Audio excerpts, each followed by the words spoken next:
all they probably do is squeal, but chill. When we start the revolution, when we start the revolution, all they probably do is squeal.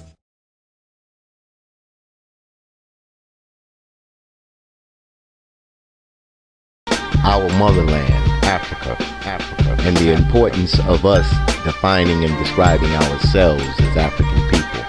One of the most powerful things in the world is the power to define. When you allow someone else to define you, to name you, you end up only struggling within the confines that the people you are struggling against have laid down. This is RBG Street Scholar. It's deeper than a black hole. Create monopolies, except they collect a fee when your pass go. Crisis international, the government de facto. We got no control of this fiasco. Darker than the back roads, bubble hotter than Tabasco. More than what you bargain for, asphalt. You never see happy, hungry people that ain't rational. They blasted through the gates and they attack you at the Capitol. Run up in your palace, find a head to stay to crack a few. Get a taste of power, then they become fascists too. The fiscal conservatives don't know what their purpose is. Spend money on the war, then they cut to goods and services. Murderers, corporate monsters is breaking records. Exoner's at 40 billion a year. They raking in record profits. Stop it. How they banking while the oil industry is tanking? Leadership is sinking. Up pollution in the water stanking. Loyalty to petroleum royalty spoil the economy. We won't get it poppin' till we oil free. If you're oil rich, then we invaded. They call it occupation, but we losing jobs across the nation. Drill, baby, drill, while they make our soldiers kill, baby, still the desert where the blood and oil spills. Liberation means to be self-defining, self-defending, and self-determined. We are an African people. Africans in America are one of the many hundreds of ethnic groups of Africans throughout the world.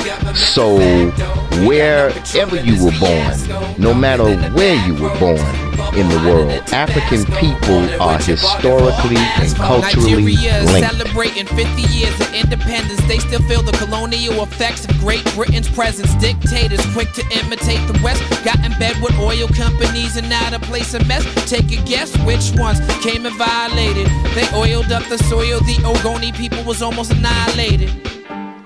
But still they never stayed silent. There was activists and poets using non-violent tactics that was catalyst for soldiers to break into their crib, take them from the kids and try to break them like a twig and make examples of the leaders. Executed Sarah Weaver threw Fela's mom out the window right after they beat her in an effort to defeat hope. Now the people feet soaked in oil, so the youth is doing drive-bys and speedboats. They kidnap the workers, they blowing up the pipelines. You see the fires glowing in the nighttime. History, identity, and culture are rooted in the many thousands of years of development of African civilization on the African continent. So it is very important for us to define ourselves as Africans, not African Americans, not niggers, not spooks, spear-chucking jungle bunnies and jigaboos and everything else that we have allowed other people to call us. It's full of plot twists and surprise endings like a mystery feature. This oil shit is slicker than preachers. It make the problems in the region amplified like victory speeches. Poison the water, lead the boys to the slaughter. Go in somebody's country, rearrange the order and destroy the borders. You see him dancing through the fields of fire. World domination, the real desire. The devil is still a liar. We began to be a people who hated ourselves. We hated the thickness of our lips. We hated the broadness of our nose. We hated the color of our skin. We hated the texture of our hair. We hated the blood of Africa that runs through our veins. But as Malcolm teaches us, you can't hate the roots of a tree without hating that tree. And you show me a black person that is brainwashed and disconnected from Africa, and I will show you a black person that is brainwashed and disconnected from him or herself to the same degree that our attitude and our identification toward Africa becomes positive will be to the same degree that our attitudes toward ourselves will become positive. And this is because of the ever forward movement and motion of us as an African people. It is the historical march of us as African people that drives our culture. And culture is the substance of life.